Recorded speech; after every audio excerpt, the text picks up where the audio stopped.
Ashok खराचा CDR कुठून आला? Anjali दमानियांनी on camera दाखवलं, ऑडिओ क्लिप ऐकवली आणि नंतर भर पत्रकार परिषदेत रडल्या. नाशिकमधील भोंदूबाबा अशोक खरात याच्या अटकेनंतर दररोज नवनवे आणि धक्कादायक खुलासे समोर येत आहेत.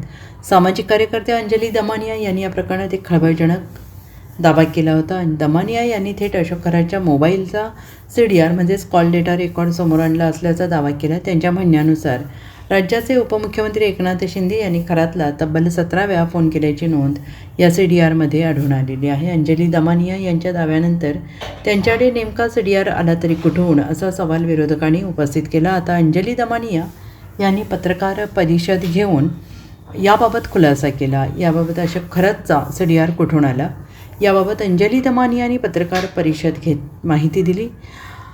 यावेळी अंजली दमानिया यांना अश्रू अनावर झाल्याचं पाहायला मिळालं. अंजली दमानिया म्हणाले की सीडीआर आता आला कुठून वगैरे हे मी ऐकत आले. 31 तारखेपासून कालपर्यंत मी मुंबईत नव्हते, चंदीगडमध्ये होते. चंदीगडमध्ये कोणताही मराठी मीडिया नव्हता. मला माझी प्रतिक्रिया तिथे देता येईना. राऊत बोलतात मी रॉ एजंट आहे का? अंधारे यांचा तर विषयच दमानिया असतो. मला सुरुवातीपासून सगळं सांगायचं आहे. 1 एप्रिलला दुपारी 1 वाजता मला एक फोन आला. खरातची माहिती माझ्याकडे आहे, खरातचा सीडीआर माझ्याकडे आहे असं त्याने म्हटलं. मला सांगितलं की तो प्रायव्हेट डिटेक्टिव्ह आहे. त्याने मला सगळं पाठवलं.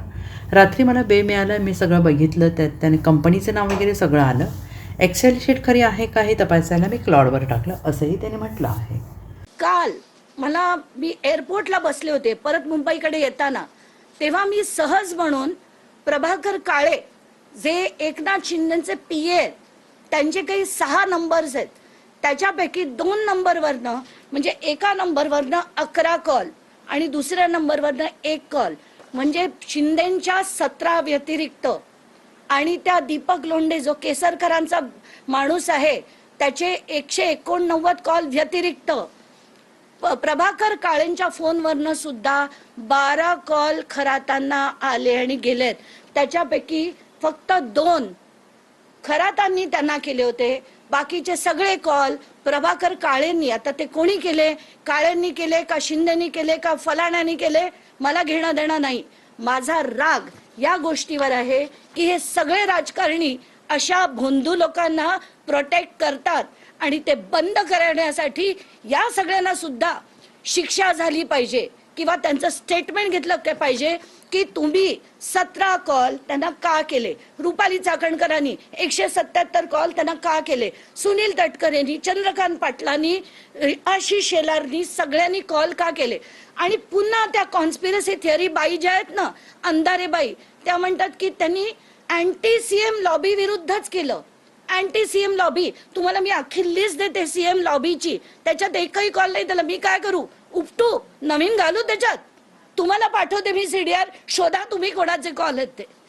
फालतू काहीतरी बोलायचं. हा चंद्रकांत पाटील आणि हा आशिष शेलार यांचे सगळ्यांचे कॉल आहेत. आता महत्वाच्या विषयाकडे येऊया आणि हा अतिशय अतिशय गंभीर विषय. समता नावाचं एक पतसंस्था आहे. त्या पतसंस्थेत म्हणजे पैसे घातले किंवा काढले किंवा डिपॉझिट झाले की एक प्रकारचा SMS येतो. आता ही माहिती अतिशय महत्वाची आहे आणि खरं तर हे सगळं मी आधी दाते सरांना भेटून देणार होते, म्हणून मी त्यांची सकाळची आज भेट मागितली होती. पण दाते सरांनी मला दुपारी 4 वाजता त्यांच्याकडे बोलवलंय आणि ही जी माहिती मी मांडली आहे, कारण मला कधीच काही लपवायचं नसतं, तर ही सगळी माहिती मी त्यांच्याकडे देणार आहेत. DG आहेत ते महाराष्ट्राचे आणि शोधू देत त्यांना की कोणी दिली, का दिली, सीडीआर माझ्याकडे कुठून आला, का आला, मी काय शोधलं, त्यांना कधी कळवलं, सगळं ते सांगतील.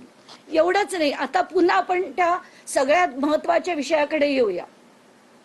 समता नावाची जी पतसंस्था ज्याची आता चौकशी चालू आहे, त्याचे पूर्ण वेळात म्हणजे 1 एप्रिल 2025 ते 17 मार्च 2026 कधी 1 मेसेज यायचा, कधी 7 मेसेज यायचे, महिन्याचे 7, 8, 2 असे मी पूर्ण काढले. दर महिन्याला किती मेसेज यायचे.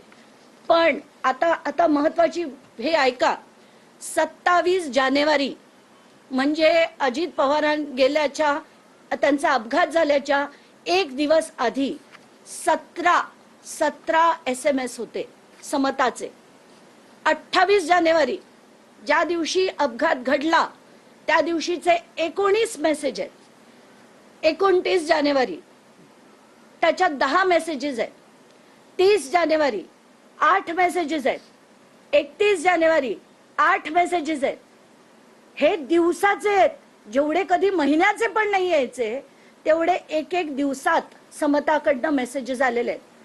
म्हणजे याच्यात काय झालं हे SIT कडे मी देऊन याची पूर्ण चौकशी व्हावी ही मागणी मी करणार आहे. कारण ह्याच्यात कोणी हे सगळे व्यवहार केले, पैशाची फेरवाफेरव झाली का, या सगळ्या गोष्टी आता बाहेर आल्या पाहिजेत. आणि ही त्याची लिस्ट आहे ज्याची PDF बनवून मी आता मीडियाच्या ग्रुपवर टाकणार आहे. Bureau report SPN Marathi, Mumbai.